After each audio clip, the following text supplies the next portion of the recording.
नमस्कार। इस दिल से के प्रोग्राम में हम चर्चा करेंगे हिंदुस्तान किस तरह से बदल गया है और 1984 से कैसे बदल गया है। 1984 का मैंने जिक्र इसलिए किया और आपको थोड़ी देर में बता दूंगा, लेकिन उस समय आपको मालूम है कि इंदिरा जी की हत्या हुई, राजीव गांधी जी प्राइम मिनिस्टर बने, उनकी बहुमत थी पार्लियामेंट में 400 सीटें से ज़्यादा थी और फिर उसके बाद उनकी सरकार भी गिर गई। फिर 1990-91 में हमें अपना सोना था वो गिरवी रखना पड़ा। उस बीच चंद्रशेखर जी प्रधानमंत्री थे, फिर नरसिम्हा राव जी बने, फिर 2 सरकारें और आई। फिर 1998 में भाजपा की सरकार आई और 1998 से 99 से लेकर 2004 तक वो सरकार रही। उस समय बीजेपी का रवैया कुछ और था। कांग्रेस की सरकार फिर 2004 से लेकर 2014 तक रही और फिर बीजेपी दोबारा आई और नरेंद्र मोदी जी ने उसका नेतृत्व संभाला और प्रधानमंत्री बने। बीजेपी पहले क्या थी, आज क्या है, पहले उसकी नीतियां क्या थी, आज क्या हैं, पहले उसका फोकस क्या था, राष्ट्र विजन क्या था, आज क्या है, और किस तरह से हिंदुस्तान विकसित भारत के सपने देखता है, इसके बारे में हम बात करेंगे। और ऐसे एक शख्स के साथ, एक हस्ती के साथ जिसका इतिहास 1984 से हिंदुस्तान के इतिहास से जुड़ा हुआ है। तो अगर हम उनका कार्यकाल देखें कि कैसे उन्होंने इस देश को देखा है बड़ी गहरी नज़रों से और कैसे देश का बदलाव हुआ है, और उनकी आंखों से हम देखेंगे तो हिंदुस्तान का इतिहास भी हमारे सामने आ जाएगा इस कार्यकाल का। वो ऐसे शख्स हैं, सभी हिंदुस्तानी उनको जानते हैं और मैं समझता हूँ कि जब वो बोलते हैं, जब वे अपनी बात रखते हैं बड़ी संजीदगी से और सोच विचार से, और सारा देश उनको सुनता है। वो हैं यशवंत सिन्हा जी। बहुत बहुत धन्यवाद आपका आने का। आपने अपनी पटना यूनिवर्सिटी में अपना बीए किया और हिस्ट्री में, और उसके बाद आपने पॉलिटिकल साइंस में एमए किया। फिर आप 2 साल आपने पढ़ाया पटना यूनिवर्सिटी में। फिर उसके बाद आप आईएएस में आए 1960 में, और आपका आईएएस का जो मैंने पढ़ा है उसमें आपका कॉमर्स ट्रांसपोर्टेशन मिनिस्ट्री के साथ बड़ा लगाव रहा। उसमें आपने काम किया और फिर आपके मन में आया कि ये मैं ब्यूरोक्रेट रहना नहीं चाहता। और 1974 की बात है, उस समय एक टोटल रेवोल्यूशन जेपी मूवमेंट थी, तो आप उसको ज्वाइन करना चाहते थे। और फिर आपने, जेपी ने आपको कहा और बाकी लोगों ने कहा कि अभी वक्त नहीं है, लेकिन फिर भी आप ब्यूरोक्रेसी में खुश नहीं थे और 1984 में आपने फिर आईएएस छोड़ा। इसलिए मैंने 1984 से शुरुआत की। फिर आपने छोड़ा, जनता दल में रहे और जनता दल के बाद आपने चंद्रशेखर जी को ज्वाइन किया, वित्त मंत्री रहे। उस समय गिरवी हुई, गोल्ड की गिरवी हुई, $400 मिलियन का हमें लोन मिलना था। और आपने उसके बाद, बिकॉज आप उस समय फिनेंस मिनिस्टर भी थे, और उसके बाद आप 1998 में वाजपेयी सरकार में आप फिनेंस मिनिस्टर रहे। आप उसके बाद 2002 से 4 तक फॉरेन मिनिस्टर रहे। आप लोकसभा में थे, बीच में 1988 में एक बार राज्यसभा में भी थे। कैसे हिंदुस्तान का नक्शा बदला है आपने देखा है। तो मैं आपसे पहली बात पूछना चाहता हूँ, पहले हिंदुस्तान क्या था, आज का हिंदुस्तान क्या है? मुझे पुराना हिंदुस्तान चाहिए। आज का हिंदुस्तान मुझे नहीं चाहिए। पुराने हिंदुस्तान में बहुत सारी खूबियां थी। आपने मेरे आईएएस की नौकरी जब मैं करता था उसकी चर्चा की, फिर मैं पब्लिक लाइफ में आया, उसकी चर्चा आपने की। तो मुझे ये लगता है कि पूरी व्यवस्था ही जैसे बदल गई हो। देखिए, 3 प्रधानमंत्री, चंद्रशेखर जी, वाजपेयी जी और नरसिम्हा राव जी, ये तीनों आपस में बहुत मित्र थे। अच्छा। और बहुत सारी ऐसी फोटोज हैं सेंट्रल हॉल की कि तीनों आपस में बैठे हैं, चुहल हो रही है, मजाक हो रहा है। अच्छा। हाँ। और वो एक, मैं अगर कहूँ तो वो एक आनंद का समय था कि आप राजनीति में हैं, पार्लियामेंट में हैं, तो इसलिए हैं क्योंकि उसमें आपको आनंद आता है, करवाहट नहीं थी। हाँ, कोई करवाहट नहीं थी। हमको याद है, मैं पहले आया राज्यसभा में, जैसा आपने कहा, खूब गर्मा गर्मी होती थी बहस में, और उसके बाद हम लोग निकल कर आते थे सेंट्रल हॉल में, वहाँ गर्मा गर्म चाय पीते थे एक दूसरे के साथ। हम लोगों ने कभी जो वहाँ पर जो भी गर्मी दिखाई हो उसको कभी लेकर सदन के बाहर नहीं दिखाई। हम लोग बिल्कुल ही मित्र होते थे बाहर निकलकर, चाहे हम किसी भी दल के हों। अब तो शत्रुता है ना, आप अगर हमारे साथ नहीं है तो हमारे दुश्मन है। तो ये बात उसमें नहीं थी, और इसलिए मैंने कहा कि पार्टियां अलग अलग होते हुए भी सारे लोग एक दूसरे के मित्र भी थे, एक सद्भावना थी आपस में। और हम लोग पार्लियामेंट्री कमेटी वगैरह में जाते थे तो सब तो एक दल के लोग नहीं थे, लेकिन उसमें बहुत अच्छा लगता था, क्योंकि उसमें सब लोग मित्र की हैसियत से सुझाव भी सुनते थे, विपक्ष के सुझाव भी सुनते थे। बिल्कुल सुनते थे साहब। वो पार्लियामेंट के अंदर आदमी बोलता था विपक्ष में रहते हुए भी, तो उसकी बात सुनी जाती थी, बात को नोटिस में लिया जाता था, न केवल उसका उत्तर दिया जाता था बल्कि उस पर बहुत बार अमल भी किया जाता था। और मैं बताऊं आपको, बहुत पीछे की बात नहीं, लेकिन 2004 से 2009 तक मैं राज्यसभा में रहा। फिर 2009 में मैं आया लोकसभा में। तो उस समय जैसे मनमोहन सिंह प्रधानमंत्री थे, लेकिन पार्लियामेंट्री मैनेजमेंट प्रणब बाबू के पास था। और प्रणब बाबू इतने अच्छे व्यक्ति थे। एक दफा लोकसभा में क्या हुआ कि विपक्ष में और सत्ता पक्ष में झगड़ा हो गया, बहुत जोर का झगड़ा हो गया। अच्छा। हाँ, और house had to be adjourned. तो मैंने देखा कि प्रणब बाबू चल के मेरे पास आ रहे हैं, मैं बीजेपी के बेंचेस में बैठा हुआ था। तो उन्होंने कहा कि भाई यशवंत, हमसे कोई गलती हो गई। तो हमने कहा कि थोड़ा ज़्यादा गुस्सा आ गया आपको, लेकिन कोई बात नहीं है, अगर हाउस जब रिकन्वीन करता है तो आप उठ के इस बात को स्वीकार कर लें कि हमने गुस्से में कुछ बातें कह दी हैं, किसी को बुरा लगा है, तो मैं उसके लिए माफ़ी चाहता हूँ, फिर सब कुछ सामान्य हो जाएगा। उन्होंने मेरी बात मानी, उठकर उन्होंने ये बात कही जैसे ही हाउस रिकन्वीन हुआ, और सब कुछ बिल्कुल सामान्य हो गया। फिर एक दूसरे से बातचीत करना, मतलब मुझे याद है कि मैं उस समय parliamentary standing committee on finance का चेयरमैन होता था।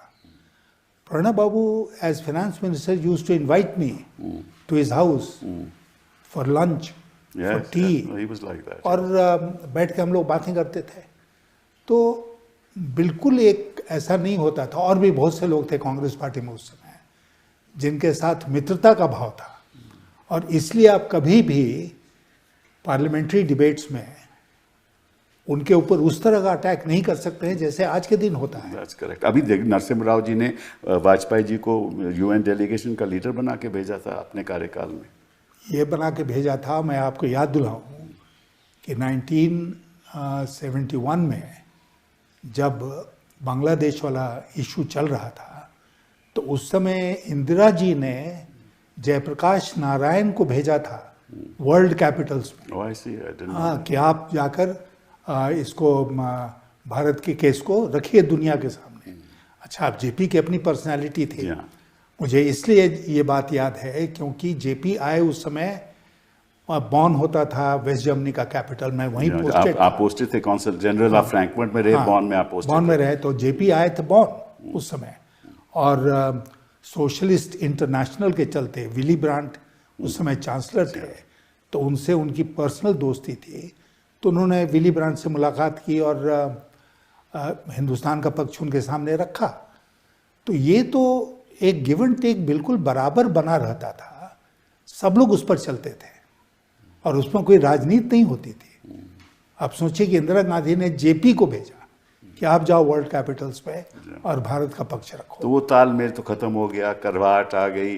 वो समझते हैं कि हम पे विपक्ष के लोग हैं वो एक उनके दुश्मन हैं, और उस पर ऐसे ऐसे भाषण देते हैं हमारे प्रधानमंत्री जी कि ऐसा लगता है कि एक जंग हो रही है पार्लियामेंट में। देखिए, मैं आपसे कहना चाहता हूँ, बहुत बड़े बड़े प्रधानमंत्रियों को हमने देखा है, और जैसा आपने कहा कि राजीव गांधी जी कितना ह्यूज बहुमत लेकर आए थे जिसका कभी किसी ने मुकाबला नहीं किया है। तो उस समय क्या होता था? उस समय ये होता था कि बातचीत होती थी, बहस होती थी, आपकी बात सुनी जाती थी, उनकी बात हम सुनते थे, और रेयरली ये होता था कि झगड़ा हो जाए और हाउस एडजर्न हो जाए। ये नहीं था। और उसके बाद जैसा मैंने कहा कि अगर हाउस एडजर्न भी हो गया गहमा गहमी में, तो फिर सेंट्रल में आके सब लोग मेकअप कर लेते थे आपस में। तो वो वातावरण जो है वो बिल्कुल बदल गया। एक बात और कहूँ, बड़े बड़े प्रधानमंत्री हुए हैं इस देश में। जब प्रधानमंत्री लोकसभा या राज्यसभा एंटर करते थे तो आज जो दृश्य देखने को मिलता है, जैसे गुलामों की टोली खड़ी हो गई है। गुलामों की टोली, सारे के सारे वहाँ गुलाम बैठे हैं ऐसे करके। फिर वो आए महामहिम तो वो खड़े हो गए, फिर वो बैठे तब वो बैठे।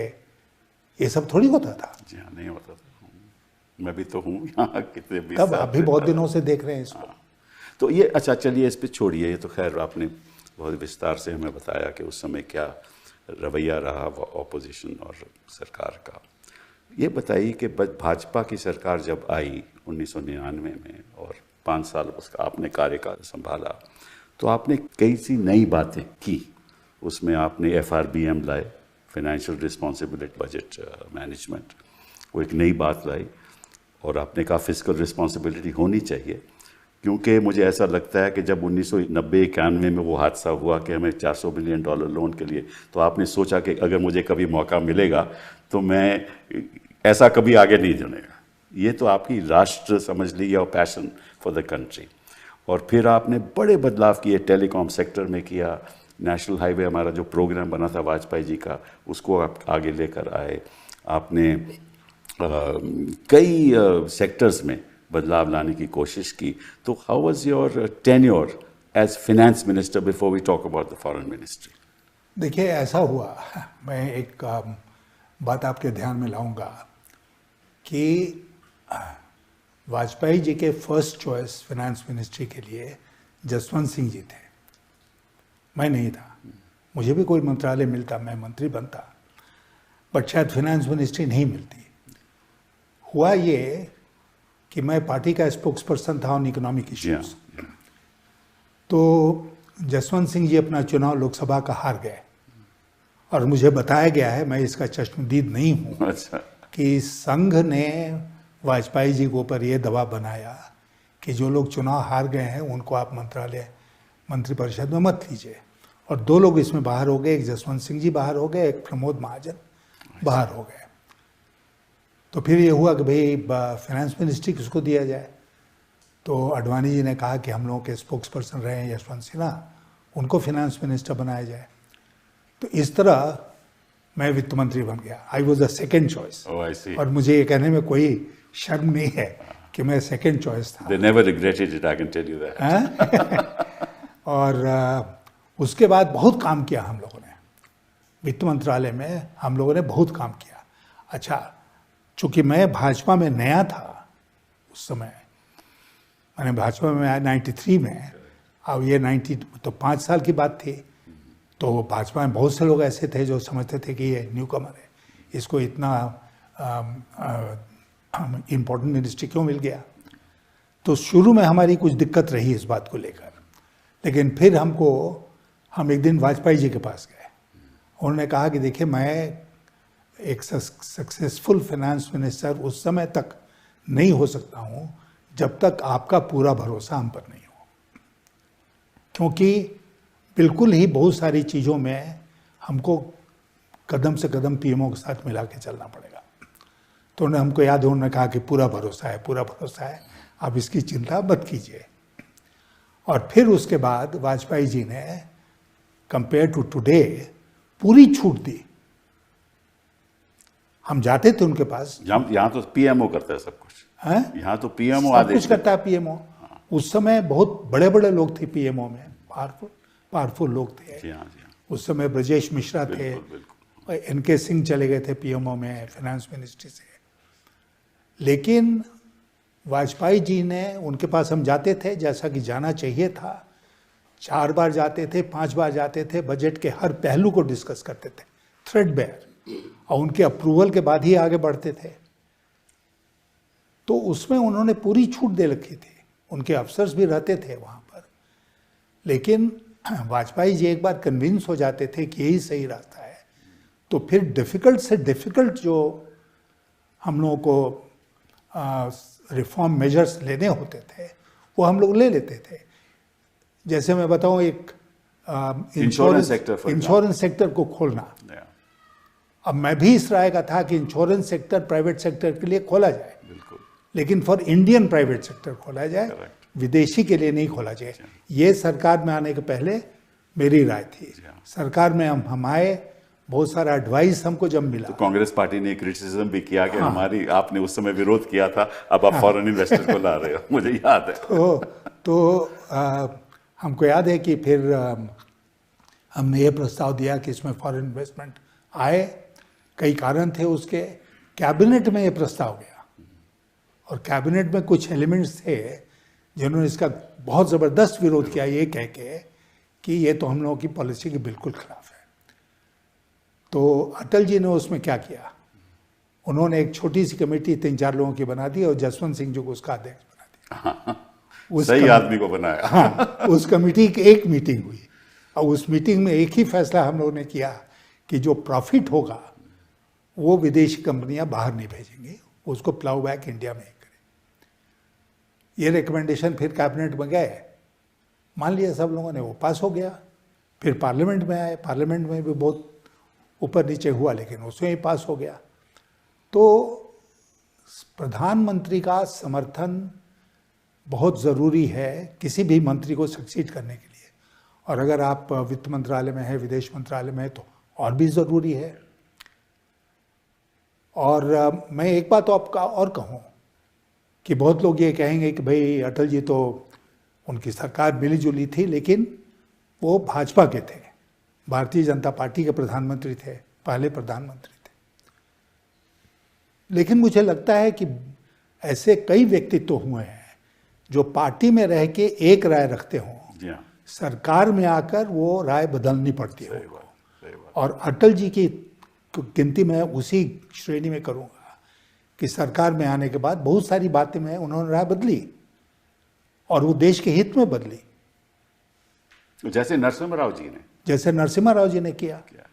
तो इसलिए मुझे ऐसा लगता है कि उस समय की तुलना अगर आज के साथ की जाए, आसमान जमीन का अंतर है। जी हाँ, क्योंकि जो liberalisation process doctor Manmohan Singh as finance minister हुआ, उसको आपने बहुत तेजी से आगे बढ़ाया। बिल्कुल, हाँ। और कोई दूसरा रास्ता नहीं था, कोई रास्ता भी नहीं था। इसी बीच में 2 साल के लिए चिदम्बरम फाइनेंस मिनिस्टर बने, उन्होंने भी आगे बढ़ाया। उसके बाद हम आए, 4 साल हम रहे। अब देखिए हालत है देश की, उसके बारे में आप बात करना चाहते हैं कि देश उस समय हमारी वित्त मंत्रालय की लक्ष्य क्या था और आज क्या हो रहा है कि आज इतना ज़्यादा गिरावट आ गई है, अनएम्प्लॉयमेंट इतना बढ़ गया है, कोई इन्वेस्टमेंट नहीं हो रहा, बाहर से भी कम आ रहा है, केवल कोई थोड़ा बहुत आता रहता है। पिछले साल में तो कमती हो गया। देखिए, सबसे जो बेसिक बात है अर्थव्यवस्था में, और आपको कोई इकोनॉमिस्ट होने की ज़रूरत नहीं है इसको समझने के लिए, वो ये है कि आपका देश तेज़ी से तरक्की करेगा जब तेज़ी से इन्वेस्टमेंट होगा। इन्वेस्टमेंट कहाँ से आएगा? इन्वेस्टमेंट आएगा डोमेस्टिक सेविंग्स से, जिसमें पब्लिक प्राइवेट दोनों है, और उसके बाद आएगा विदेशी निवेश से। लेकिन मैं आपको बताऊं कि बहुत अच्छे समय में जब हम लोगों का rate of investment per annum used to be let's say 38%, तो 38% में 36% used to be domestic savings, और 2% होता था विदेश का निवेश।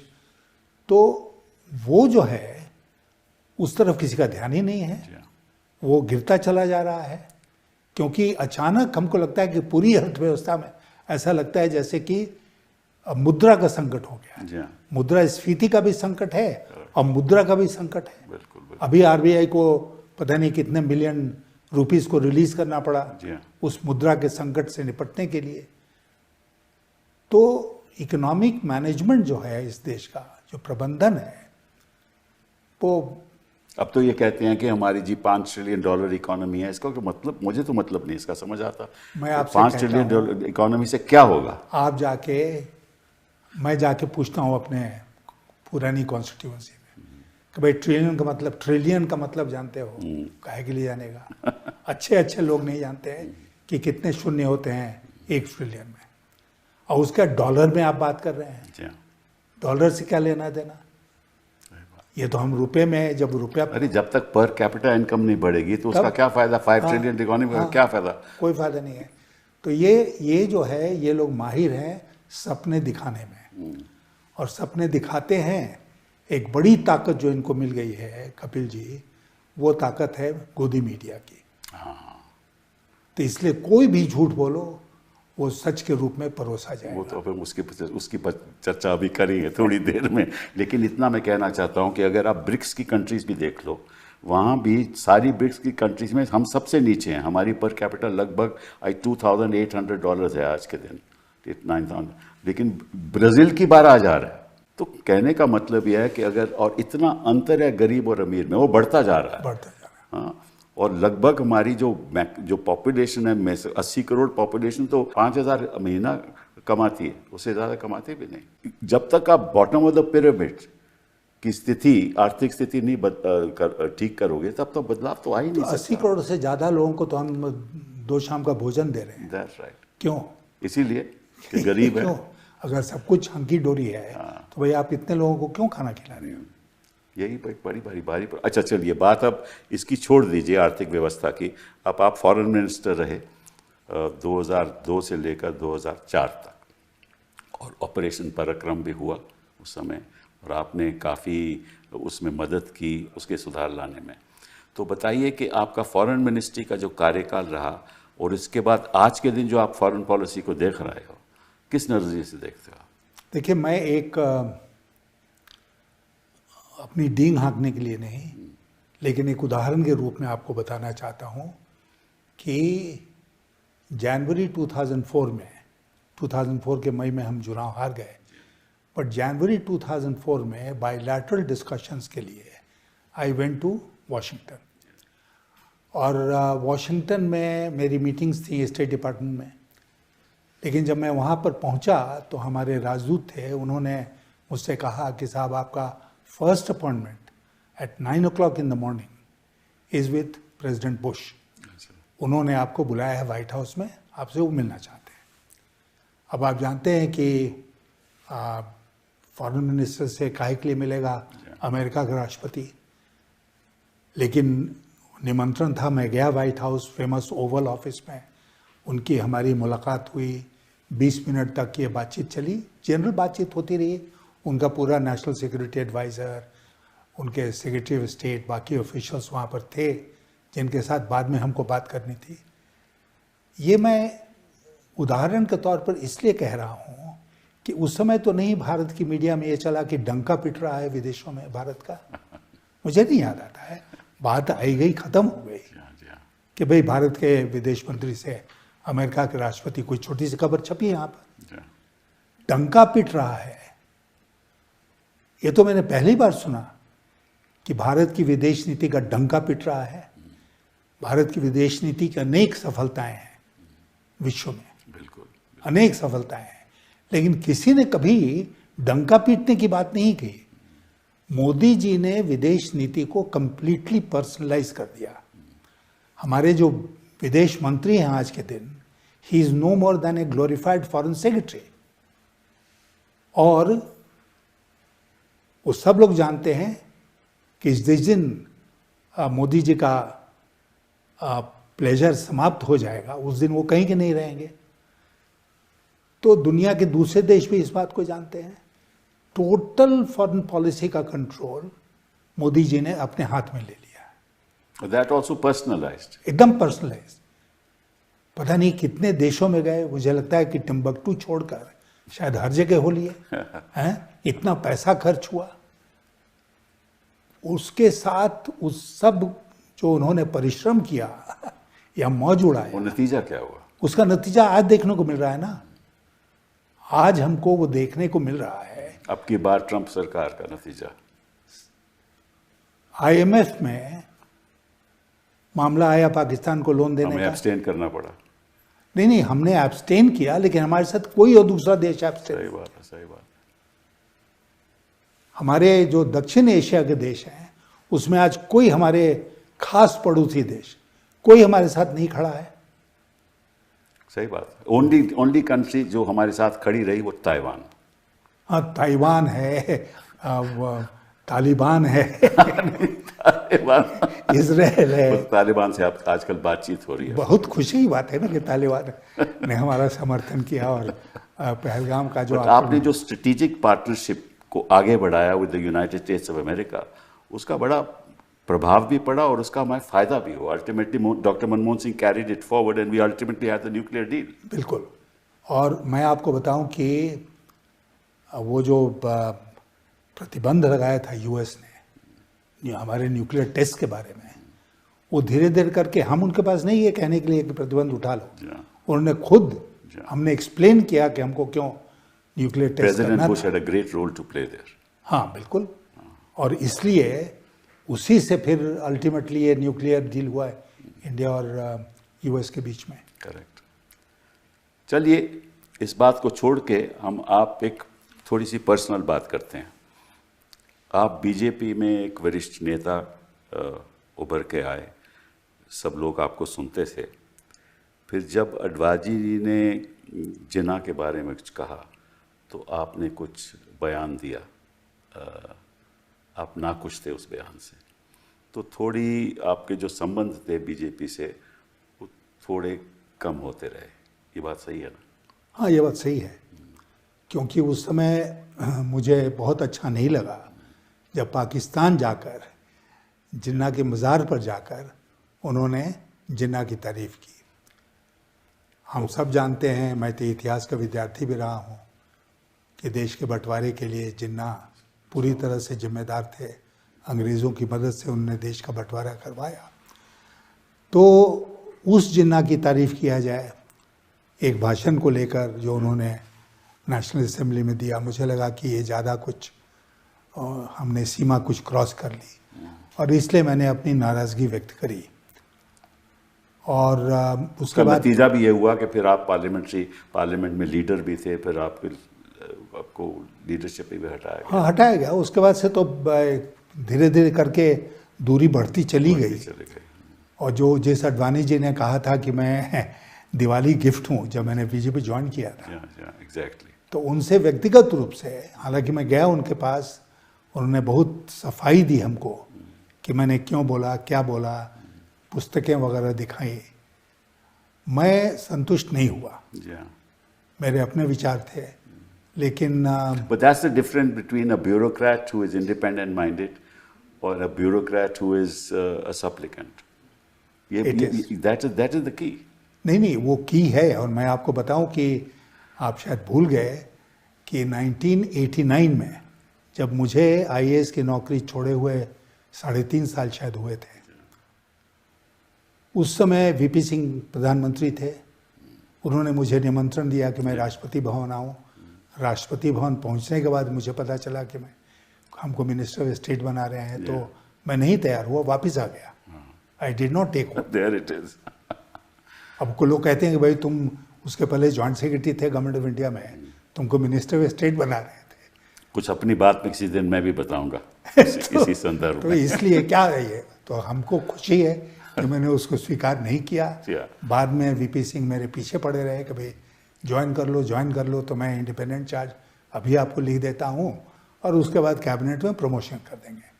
तो हमने कहा कि राजा साहब, मैं वेट करूँगा, जब आप इसके लिए तैयार हो जाएंगे कि मैं फुल कैबिनेट मिनिस्टर बनूँ तो मैं आ जाऊँगा।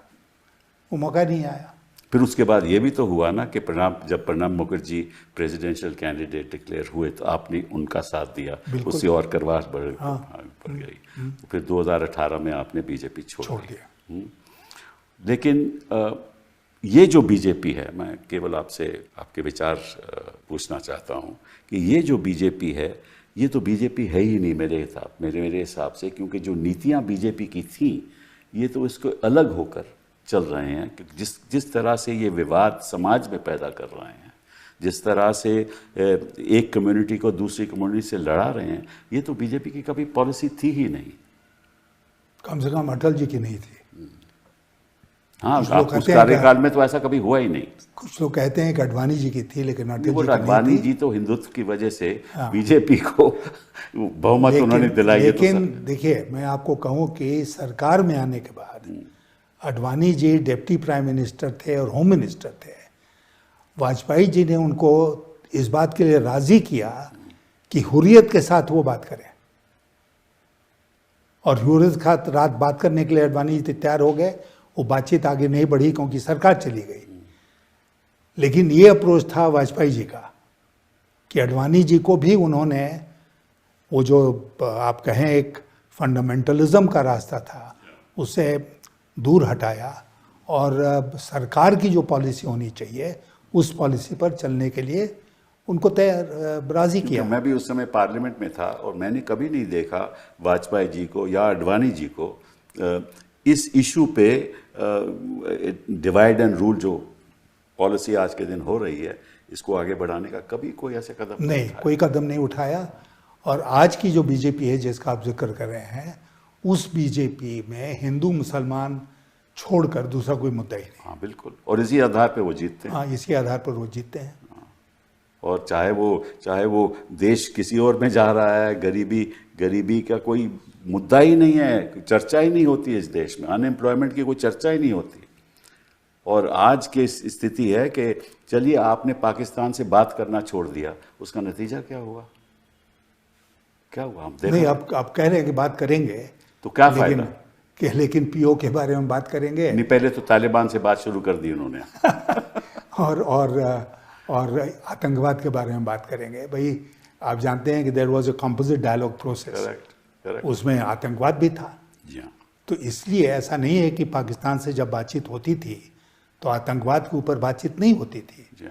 ऐसा नहीं था कि जो पहले की सरकारें ने उन्हें आतंकवाद के ऊपर कोई कठोर नीति का अनुसरण नहीं किया, ऐसी बात नहीं थी। ये नहीं कि पहली बार हम पाकिस्तान को सबक सिखा रहे हैं। आपने ऑपरेशन पराक्रम का जिक्र किया, उस समय कुछ शिकायत हुई ऑपरेशन पराक्रम की, कितना पैसा खर्च करके हम ट्रुप्स को लेके गए बॉर्डर पर, तो क्या नतीजा निकला? वॉर तो हुआ नहीं। तो वॉर करना एम नहीं था। जी हाँ। एम था कि पाकिस्तान को हम दिखा दें कि हमारी कोर्स करने की ताकत क्या है, और वो हमने तैयार दिखाया। और फिर आपको याद होगा कि सार्क सम्मेलन के लिए हम लोग जनवरी 2004 में इस्लामाबाद गए, वाजपेयी जी भी गए। और उसके बाद एक जॉइंट प्रेस स्टेटमेंट, केवल 17 वाक्यों का एक joint press statement sign issue हुआ, जिसमें कि साफ तौर पर आप देखेंगे उसको तो पाकिस्तान ने ये इस बात को स्वीकार किया कि दे एक्सपोर्ट वायलेंस टू इंडिया, और आगे से नहीं करेंगे। और उसके बाद हुआ कि ठीक है, we'll resume the composite dialogue process, अगर पाकिस्तान फॉलोज कि हम टेरर को एक्सपोर्ट नहीं करेंगे उस पॉलिसी को। बट अभी तो ये कहते हैं कि अगर जब हम दो ही बातों पे चर्चा करेंगे पाकिस्तान के साथ, एक पीओके और एक टेररिज्म, तो फिर तो चर्चा होगी नहीं होगी। तो फिर इसका फायदा क्या है?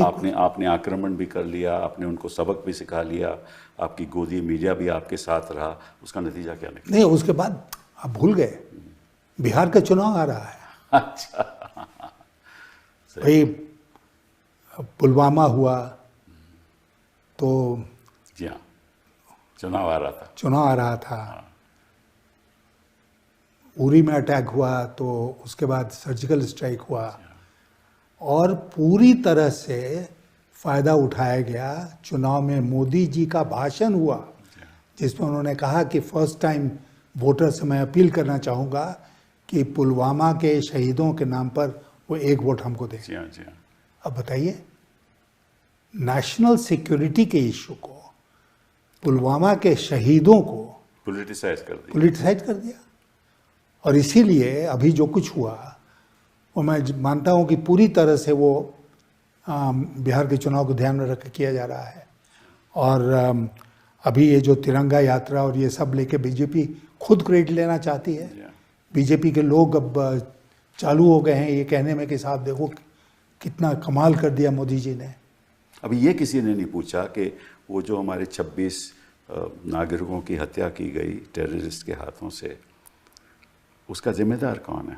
क्योंकि अब कश्मीर में तो आपका कार्यकाल है, अभी तो राज तो आपका कश्मीर में है ना। और जब पुलवामा हुआ तभी भी राज कश्मीर सेंट्रल गवर्नमेंट का राज था। आप ये देखिए कि पुलवामा का आज तक खुलासा हुआ नहीं, खुलासा हुआ ना। तो इसी तरह पहलगाम का भी खुलासा कभी नहीं होगा। वो एक हम बहुत कश्मीर के बीच में, जी हाँ, कश्मीर के लोगों के साथ अपने को जोड़ने के लिए, तो वहाँ पर एक हमको मिलता था देवेंद्र सिंह नाम का DSP, airport security anti terrorism का डीएसपी होता था। वो पकड़ा गया एक दिन आतंकवादियों के साथ। और जिस पुलिस ने उसको पकड़ा वो सीआरपीएफ के लोग थे शायद, तो वो नहीं जानते थे कि भाई ये खास आदमी है सरकार का। तो आतंकवादियों के साथ जा रहा था, पकड़ा गया। वो कहाँ गायब हो गया आज तक नहीं पता किसी को। उसके ऊपर मुकदमा चला नहीं चला, क्या हुआ, उसका डिमोशन हुआ, बर्खास्त हुआ, नोबडी नोस। तो इस तरह के कई अनआंसर्ड क्वेश्चंस हैं जिसके बारे में देश हम को सवाल पूछ भी नहीं सकते, बिकॉज वो 4 सवाल पूछें तो वो कहते हैं कि हम जवाब नहीं देने, या ये सवाल पूछा ही नहीं जा सकता। बताइए। हमारे चेयरमैन साहब कहते हैं, लोकसभा में अपने स्पीकर साहब कहते हैं। तो आप बताइए कि जो कुछ हुआ पहलगाम में, बैसरन में, उस पर सवाल नहीं पूछा गया देश कि 2000 टूरिस्ट वहां पर हैं। वो तो आप एंटी नेशनल हो जाओगे ना अगर सवाल एक सिपाही वहां नहीं है। जी हाँ। 1.5 घंटा आपको लगा वहां पहुंचने में, हेलीकॉप्टर से घायलों को उठाने में। जी हाँ। और इस बीच वो भाग गए, वो पता ही नहीं चला। आज तक नहीं पता चला उनका। हम उसको पाकिस्तान के साथ उसका जो भी हश्र करें, उन तो टेररिस्ट का क्या हुआ जो भाग गए, कहाँ लापता हो गए, जमीन खा गई उनको, आसमान ले गया, क्या हुआ? और हम कहते हैं कि आतंकवाद के खिलाफ लड़ाई। तो ये जो मुझे बताइए कि ये तो मुझे बड़ा अजीब सा लगा कि 3:30 बजे लगभग डीजीएमओ पाकिस्तान का फ़ोन आता है, डीजीएमओ हिंदुस्तान का, और फिर सीज़फायर का ऐलान हो जाता है। और इस बीच ट्रंप का बयान आ जाता है 5:30 बजे कि भाई सीज़फायर मैंने करवाया, पिछले 48 घंटे से मैं बातचीत कर रहा था। उसके बाद वाइस प्रेसिडेंट वैंस का ट्वीट आ जाता है, उससे फिर रूबियो का ट्वीट आ जाता है, और सभी ने ये कहा कि हमारी वजह से कार्य, और इसका कोई जवाब नहीं है। देखिए ऐसा है कि उस दिन की घटना चक्र अगर आप देखें और हमारे मोदी जी का स्वभाव ध्यान में रखें कि 3:30 बजे या 3:35 में बात होती है दोनों डीजीएमओस की, और अब मोदी जी कह रहे हैं कि भाई पाकिस्तान गुहार लगा रहा था, बेग कर रहा था कि सीज फायर करो। तो उन्होंने बेग किया कि सीज फायर करो, डीजीएमओ पाकिस्तान ने। तो हमारे डीजीएमओ ने तो फैसला नहीं लिया होगा, ना उनके डीजीएमओ ने लिया होगा, ना उनके डीजीएमओ ने।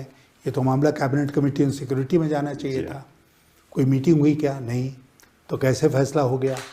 और 5:30 बजे घोषणा हो गई कि सीज फायर हो गया, और ये कोई 100 मीटर्स डैश नहीं ना था कि ट्रम्प दौड़ते हुए फर्स्ट हो गया और फर्स्ट होके उसने कहा देखो मैंने करा दिया। करेक्ट।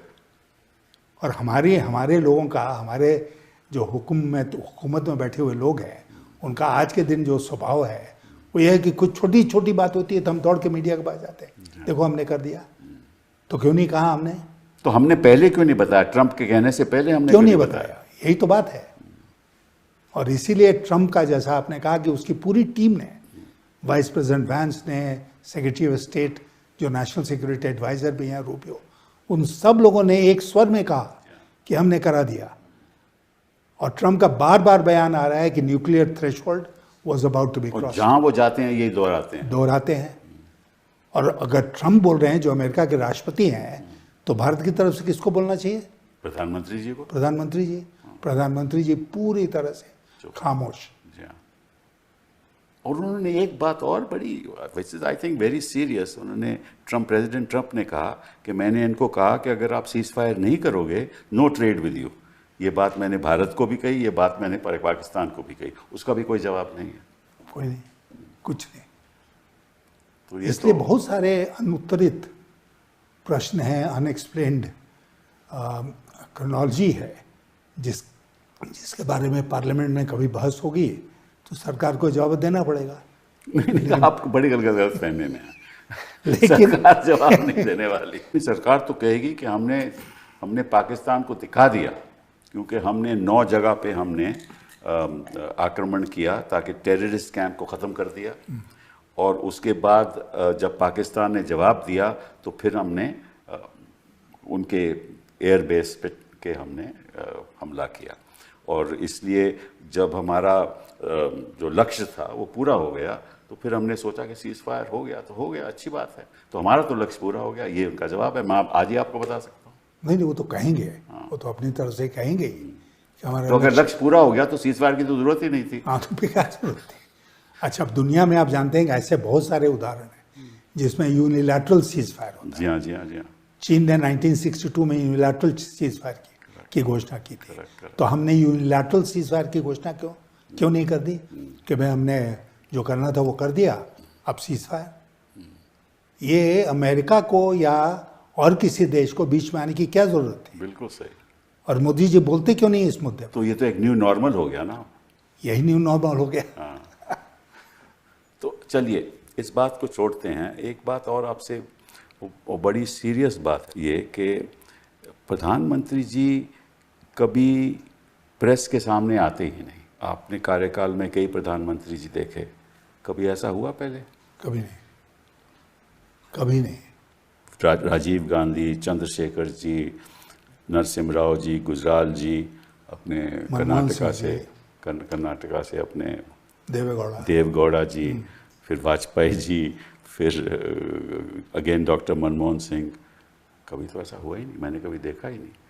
तो और देखो आप प्रेसिडेंट ट्रंप को देखो, वो रोज प्रेस के सामने आता है। हाँ, उनको खैर, बल्कि वो नेगोशिएशन भी प्रेस के सामने नेगोशिएशन भी प्रेस के सामने ज़ेलेंस्की के साथ किया बातचीत। तो ये भी एक लोकतंत्र में एक इतनी गिरावट आ जाए कि the prime minister of India is not answerable to anybody in this country. देखिए, आपने देखा होगा इस बात को कि प्राइम मिनिस्टर साहब जो हैं वो जब तक टेलीप्रॉम्प्टर नहीं हो तब तक वो बोलते नहीं। टेलीप्रॉम्प्टर से बोलते हैं। जी हाँ, ये बात तो सही है। अब आप प्रेस कॉन्फ्रेंस करेंगे तो कौन सा टेलीप्रॉम्प्टर लगा होगा? जब व्हाइट हाउस में प्रेस कॉन्फ्रेंस हुआ तो टेलीप्रॉम्प्टर भी लगा हुआ था मोदी जी के सामने, और उसके बाद एक सवाल आया तो उसमें कितना फुहड़ जवाब दिया। जी हाँ, मुझे याद है। हाँ। आपको याद होगा। तो he just can't handle press conference. जैसे वो बहुत सारी चीज़ों का हैंडल नहीं कर सकते हैं, उसमें एक प्रेस कॉन्फ्रेंस भी ही जस्ट कांट। तो बहुत सी चीज़ें क्या है, ज़रा हमें बता। चलिए इसको छोड़ते हैं। अब आखिरी बात हम करेंगे कश्मीर की। जब ये हादसा हुआ पहलगाम में, और कश्मीर भी एक आवाज़ से उन्होंने कहा कि हम इसके बिल्कुल खिलाफ हैं और सरकार के साथ हैं, और हमें ना सोचिए कि हमें लोगों के साथ हैं, और एक माहौल भी पैदा हुआ देश में, एक स्वर में हमने साथ दिया सरकार का। अब इन्होंने एक स्टेटमेंट दी है कि अगर कोई भी टेररिस्ट फिर हमला करेगा तो it will be an act of war. तो इसका मतलब एक तो ये साबित हो गया इनकी अपने ही स्टेटमेंट से कि टेररिज्म का अटैक ज़रूर होगा, क्योंकि टेररिज्म तो ख़त्म नहीं हुआ। तो अगर टेररिज्म ख़त्म नहीं हुआ तो ये सब करने की ज़रूरत क्या थी, और अब इसका प्रभाव कश्मीर पे क्या पड़ेगा, और कश्मीर में आगे के वर्षों में स्थिति क्या रहेगी? देखिए, पहले तो इन लोगों को झूठ बोलने की आदत ख़त्म करनी पड़ेगी। जब 370 हुआ और ये सब हुआ तो उन्होंने क्या कहा कि आतंकवाद ख़त्म हो गया कश्मीर में। फिर आतंकवाद चलता रहा, आज भी चल रहा है। और मैं मानता हूँ कि कश्मीरियों ने जो भावना दिखाई इस पहलगाम के अटैक के बाद, उसकी जितनी भी तारीफ की जाए वो कम होगी। बिल्कुल सही। एंड ये एक इतना इम्पॉर्टेंट टर्निंग पॉइंट है हमारी हिस्ट्री में कि कि अगर हम ढंग से कश्मीर के लोगों के साथ बातचीत करें तो कश्मीर पूरा का पूरा हमारे साथ आ जाएगा, और उनको लाना चाहिए हमको अपने साथ। असेंबली के इलेक्शन भी होने चाहिए, बिल्कुल होने चाहिए, उनका स्टेटहुड रिस्टोर होना चाहिए, असेंबली के इलेक्शंस होने चाहिए, इसमें बिल्कुल देरी नहीं। बट हम लोगों ने खुद एलियनेट किया हुआ है उनको। जो मैं आपके टेररिज्म की बात है वेरी इंटरेस्टिंग, क्योंकि मैं कुछ आंकड़े देख रहा था कि टेररिज्म का बढ़ावा 2000 के बाद बड़ी तेज़ी से हुआ। फिर मेरे पास 2014 के फिगर हैं कि 240 इंसिडेंट हुए जब ये सरकार बनी, तो उस समय जो टेररिस्ट जो मारे गए, हाँ, वो लगभग 2014 में 114 थे। अगर आप चलिए 2015 में 115 हुए, 2016 में 165 हुए, 2017 में 220 हुए, 2018 में 271 हुए, और 2019 में 163 हुए, 2020 में 232 हुए। इसका मतलब कि 370 के हटाने के बाद टेररिज्म बढ़ा है कश्मीर में, कम नहीं हुआ। तो इसका मतलब 370 होता या ना होता, उसका तो कोई फायदा हुआ नहीं। टेररिज्म में उसका कोई असर नहीं पड़ा है। और देखिए, पाकिस्तान जानता है कि एक मिनिमम नंबर ऑफ टेररिस्ट कितने होने चाहिए कश्मीर में at a given point of time, जिसमें पाकिस्तान के भी होने चाहिए और कश्मीर के भी होने चाहिए। दोनों मिला के 200, 150, 300 इतने टेररिस्ट बराबर वो कोशिश करते हैं कि कश्मीर में रहें और आतंकवाद की घटनाओं को अंजाम देते रहें। अब कोशिश होती रही कि मार के उनको कम करो, फिर पाकिस्तान भेज देता है उनको। लेकिन ये जो आपने थ्रेशोल्ड की बात की ना, हमने खुद अपना थ्रेशोल्ड रेज किया है, ये कह के कि अगर टेररिस्ट घटना घटती है तो हम उसको एक्ट ऑफ वॉर मानेंगे। अब कोई भी सिरफिरा टेररिस्ट अगर है तो लोग कहेंगे कि आप करिए, अब करो, आप फिर से act of war against him, against Pakistan. जी हाँ। तो फिर पाकिस्तान के खिलाफ फिर जंग छेड़ो। ये खुद ही हमने अपने आप को दुविधा में पड़ गए, हाँ, डाल दिया है। तो ये तो बड़ा मुश्किल। और अगर ऐसा होगा तो देखिए क्या है कि अब सख्ती हो जाएगी सिक्योरिटी फोर्सेस की कश्मीर में। बिल्कुल, आप देख रहे हो कि कुछ लोगों के घर भी उजाड़ दिए इन्होंने। तो अगर सख्ती होगी तो फिर अगेन सिचुएशन इन कश्मीर थोड़ी और ख़राब हो जाएगी। तो ये जो इनकी नीतियां हैं, ये सुधारने की नीतियां नहीं हैं। जैसे आपने कहा, केवल एक ही लक्ष्य है कि किसी तरीके से अगला इलेक्शन जीता जाए, बस, और कुछ नहीं। तो इसीलिए मैंने सोचा कि क्योंकि आप 1984 से आप पॉलिटिक्स में आए और उसके बाद आपने हिंदुस्तान के जो रवैया रहा और नीतियां रही, जिसमें आपने बहुत बड़ा योगदान दिया हिंदुस्तान को आगे बढ़ाने का, और आज की स्थिति क्या है उस पर चर्चा इसलिए मैंने की क्योंकि आपके नज़र से जो हिंदुस्तान आपने देखा और जो हिंदुस्तान हम दोनों देख रहे हैं, उसमें बहुत भारी अंतर है और लोकतंत्र को बड़ा ख़तरा है। और इसलिए बहुत ज़रूरी है कि इन बातों को लोगों तक पहुंचना चाहिए और लोगों को समझना चाहिए कि सत्य क्या है, असत्य क्या है, और क्या रास्ता जनता को अपनाना चाहिए ताकि हिंदुस्तान बरकरार रहे। बिल्कुल। बहुत बहुत धन्यवाद आपका। Thank you.